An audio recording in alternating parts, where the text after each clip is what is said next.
Noong Miyerkules, may mga anim pa tayo na taga-Villa na dumalo dun sa orientation tungkol sa campus ministry. Ito po ay orientation ng isang NGO na may partnership may MOA sa DepEd noong pang panahon ni Eleanor Briones. Ang kawa-apala ng NGO na yun ay Rescue Kabataan. At sila ay nagdadala ng values education sa mga public school. Doon sa orientation ni Abigail Raimundo, siya yung founder ng Arcade o Rescue Kabataan. Yung kanyang orientation ay nakakaabala. Linarawan niya ang situation ng marami sa mga kabataan natin sa mga public schools. Hinggil sa drug addiction, HIV, suicide, teenage pregnancy, at pati child pregnancy. Merong mga bata pa. Pero dahil sila ay regla na minsan, pinarape sila ng mga kamag-anak nila o maraming mga nabubuntis, hindi lamang teenagers, kundi mga bata. At sabi ni Abigail, dun sa sitwasyon na nakikita niya, dahil hawak nila ang mga iba't-ibang areas dun sa kanilang partnership ng DepEd, sabi niya, huli na tayo sa prevention. Dahil andyan na yan, hindi na natin mag-prevent.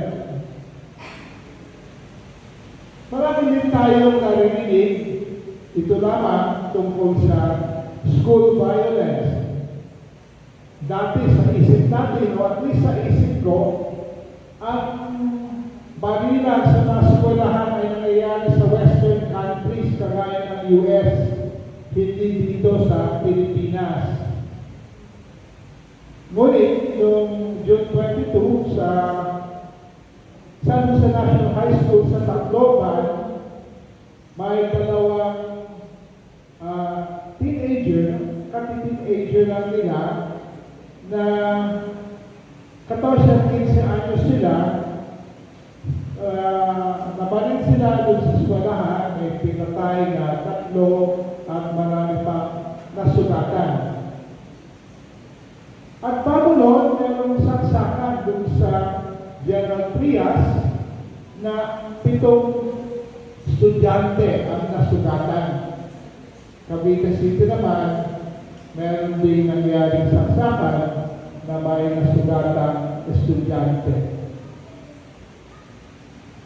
Linalarawan ng mga bagay ito ang emptiness o poverty, kasalatan ng mga buhay spiritual na marami sa ating mga kabataan at sinasalamin ng sitwasyon ng ating kabataan ang ating lipunan, ang spiritual na kasalatan nito. Ang nakikita nating larawan ay hindi lamang sa kasalukuyan. Pinapakita sa ating aralin ngayon na noong panahon pa lamang ni Jesus, may kasalatan na ang sa diwa ng sangkatauhan.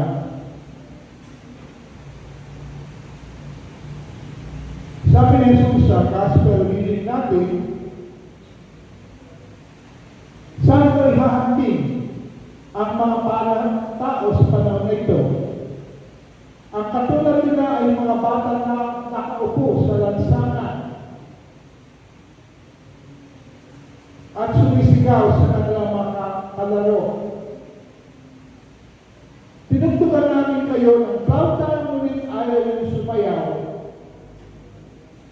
Gumamit kami ng awit ng panluluksan, ngunit ayaw ninyong tumangis. At in-explain ni Jesus, sapagkat nakita nila si Juan na nag-aayuno at di umiinom ng alak. At ang sabi nila, sinasabihan ng demonyo ang taong yan. Nakita naman nila anak ng tao, si Jesus yun, na kumakain at umiinom. At sinasabi naman nila, tingnan niyo ang taong ito. Matakaw na sindero at kaibigan ng mga maniningil ng buwis at makasalanan. Dahil sa katikasan ng puso, hindi nangungusap sa marami sa mga tao ng panahon ni Jesus ang mensahe ng kahit sino sa dalawa. Si Juan Bautista na dala ang mensahe ng pagsisisi, o si Jesus na nagpapahayag na ang mensahe ay pinapahayag ng kanyang pag-isa, pag-unawa at pag-ibig. Doon naman sa binasa ni Arlene mula sa sulat ni Pablo sa mga taga-Roma, sabi niya, hindi ko maunawaan ang aking sarili sapagkat hindi ko ginagawa ang gusto ko. Sa halip, ang kinasusuklaman ko ang siya kong ginagawa. Ginagawa ko ang hindi ko gusto, hindi ako ay may nagagawa nito, kundi ang kasalanan naninirahan sa akin. Alam kong walang mabuting bagay na naninirahan sa aking katawang makalaman.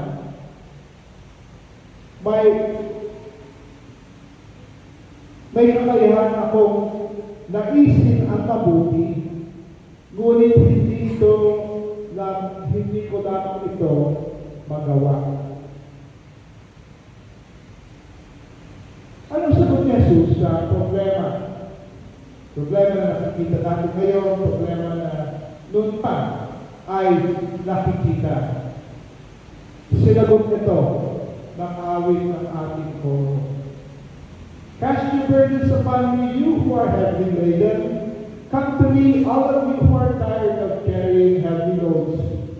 For the yoke I will give you is easy, and my burden is light. Come to me, and I will give you rest. Lumapit kayo sa akin, kayo lahat na nahihirapan at lubhang nabibigatan sa inyong pasanin. At kayo'y bibigyan ko ng kapahingahan. Pasanin ninyo ang aking pamato at matuto kayo sa akin, sapagkat ako'y maamo at may mababang loob. Makakatagpo kayo sa akin ng kapahingahan, sapagkat madaling dalhin ang aking pamato at magaan ang pasaning ibibigay ko sa inyo. Simple ang sagot ni Jesus. Isukos natin sa Kanya ang lahat ng ating pasanin. Ito nakita pati ni Pablo nung siya ay nagaghoy, ano ang pag-asa ko? At sinabi niya, si Jesus ang sagot. Simple. Pero hindi ibig sabihin na dahil simple ay madali. Nung hinahanap ko ang ginhawa ng isang buhay na nakasuko sa Panginoon, nahirapan din akong bitawan ang control sa buhay ko. Sa words ni Pablo, Panginoon, sabi niya, ang nakahari sa akin ay yung kasalanan at hindi yung katwiran.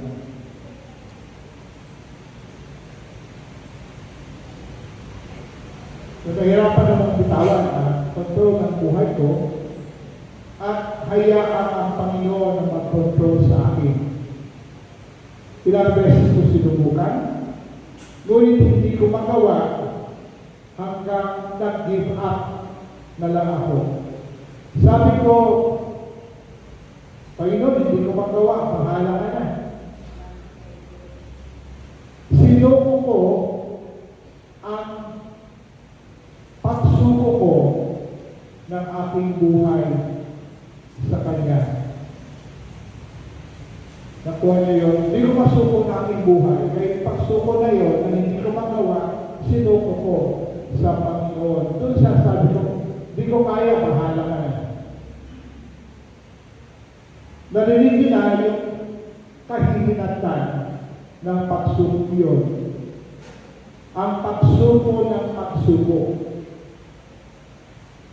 Sa kanyang timing, ginamit ang patotoo ng isang kapapainihan at dinakap ako ng Diyos, pinagdamanyo niya na ako ay Kanya sa isang napakalalim, napaka-personal, napakatalim na paraan. Nagpahinga ako sa kanyang yakap, nabigyan ako ng iba yung taas dahil nagbabad ako sa kanyang presensya at pag-ibig noong unang Christmas Institute ngayon. Hindi mo magawa ang pagsuko ng iyong pasanin sa Kanya. Hingin mo sa Kanya ang grasya na may suko mo ang mga ito. Siya ang gumagawa ng paraan sa mga pagkakataon na parang walang paraan. He will make a way when there seems to be no way.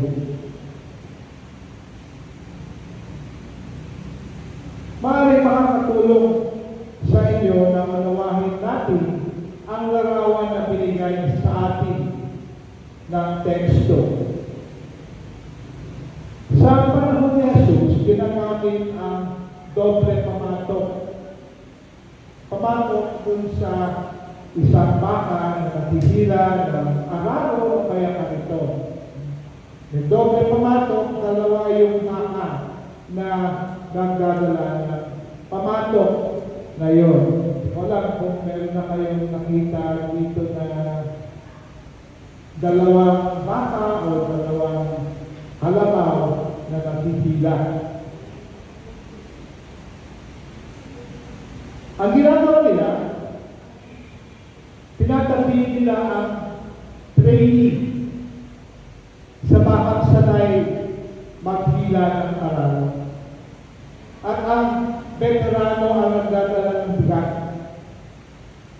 Hihilain niya, hindi lamang yung araro, kundi pati yung training, dahil yung training hindi niya alam kung gagawin, kaya nadadala, nahihila na lang siya ng veterano.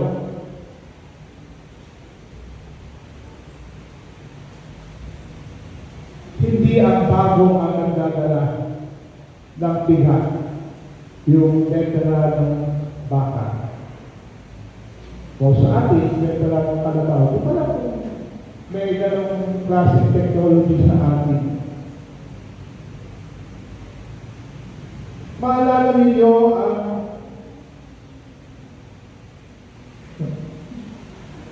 pag tayo ay nakapamato kasama si Jesus, siya ang nagdadala ng bigat ng ating pasanin. Pati, at hindi lamang bigat ng ating pasanin, kundi yung tayo mismo ay kanyang dinadala. Maalala niyo yung awit ng Footprints in the Sand, na yung isang nagre-reminis sa kanyang buhay nakita niya yung bakas ng 2 footprints sa dalampasigan. At nagtanong siya, bakit Panginoon, nung mga panahon na hirap ako, isa lamang yung bakas ng mga footprint? Sabi ng Panginoon, anak, nung mga panahon ngayon, karga-karga kita.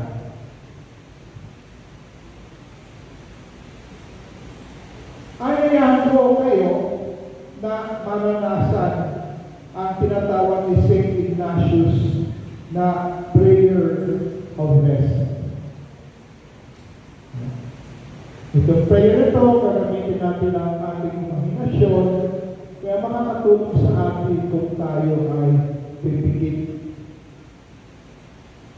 Isipin natin na wala tayong kasamang tao.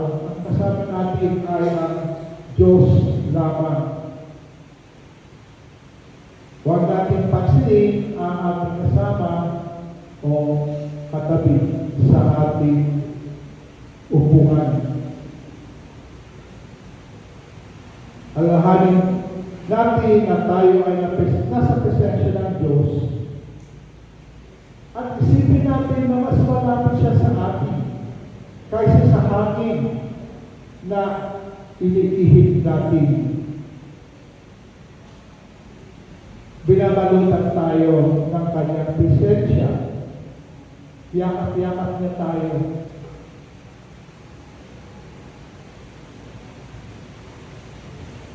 Suriin ninyo ang iyong karanasan sa Panginoon. Kailan niyo ba nadama na kayo ay pinakamalapit sa Kanya?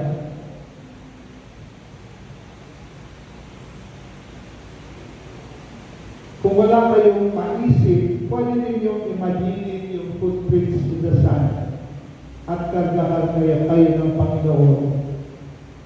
O pwede rin ninyong isipin na kayo ay nakapapatok kay Jesus at naglalakad kayo magkatabi. Imagine niyo na siya ang nagdadala ng anumang bigat na dapat ninyong hilahin o dalhin. Ano ang inyong nadadama sa kalagayan na na-imagine ninyo? Hayaan ninyong umapaw sa inyong puso ang damdamin yun na kasama ninyo ang Diyos. Siya yung nagdadala ng inyong pasanin.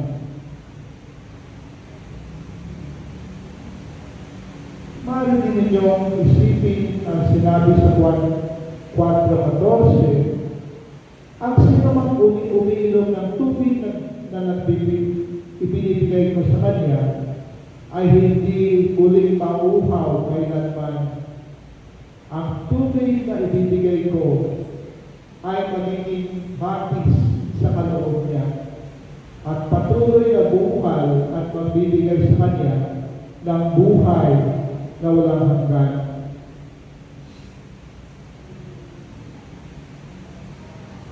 Pag umapaw na ang damdaming pinabubukal ng Panginoon sa inyo, maghiblay kayo sa damdamin yun. Gawin ninyong unan o kutsyon sa inyong imahinasyon at magpahinga kayo doon. Kung kayo ay makatulog dyan sa Diyos o bulan. Manatili kayo at mapahinga sa kanyang presensya ng ilang sandali. Maaaring manatili lang kayo na hindi umiimig. Maaaring din kausapin niyo siya. Ano ang gusto niyo hilingin? Ano ang gusto niyo isuko sa kanya? Ano ang pasanin na gusto niyo ibigay sa kanya? Ano ang kapahingahan na hinahanap ninyo?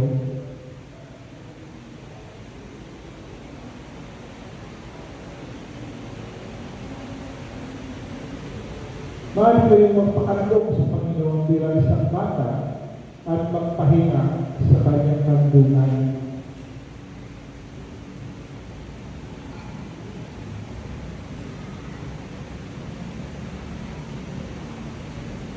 I-enjoy nyo ang pagpapakandong sa kanya.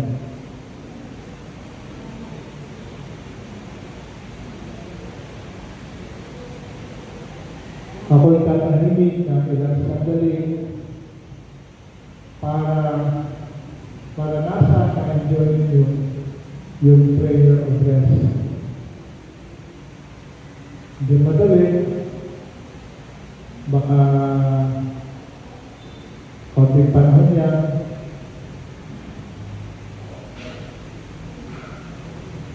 ngunit sinabi ninyo na maranasan ito.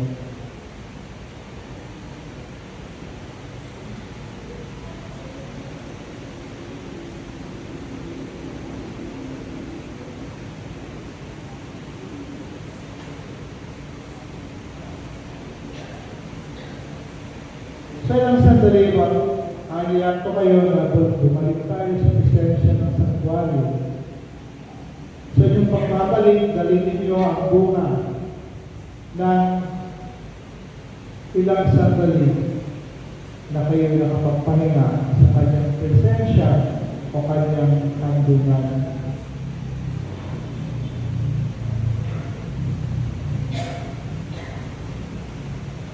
Bago kayo magpaalam sa kanya,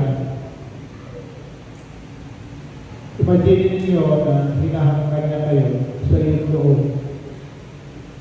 Tatawagin kayo sa iyong pangalan at sasabihin niya, anak, pag gusto mong magpahinga sa akin, ulitin mo ang ginawa ko kayo. Sa susunod, lalo mo akong magagawa. Kung saan kayo pahapyaw lamang at manandalian ang iyong naranasang pagpapahinga, sa susunod, magiging mas madali sa iyo at lalo mo ako madadama.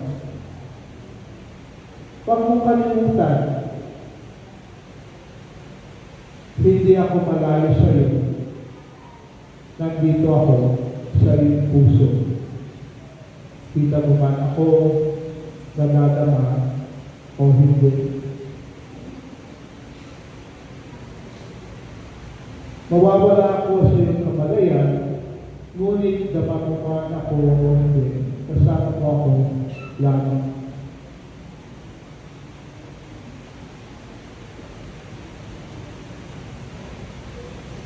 Sa pagbalik natin sa kamalayan ng mundo, huwag natin kalimutan ang anyaya ng Panginoon. Lumapit kayo sa akin, kayong lahat na nahihirapan at lubhang nabibigatan sa inyong pasanin, at kayo'y bibigyan ko ng kapahingahan. Pasanin ninyo ang aking pagmamato at matuto kayo sa akin, sapagkat ako'y maamo at may mababang loob. Makakatagpo kayo sa akin ng kapahingahan, sapagkat madaling dalhin ang aking pamato at magaan ang pasaning ibibigay ko sa inyo.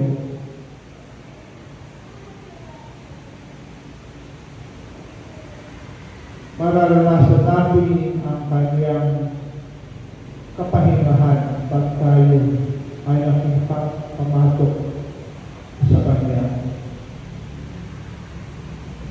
Magpahinga ka sa pag-ibig ng Panginoon, anak ng Diyos.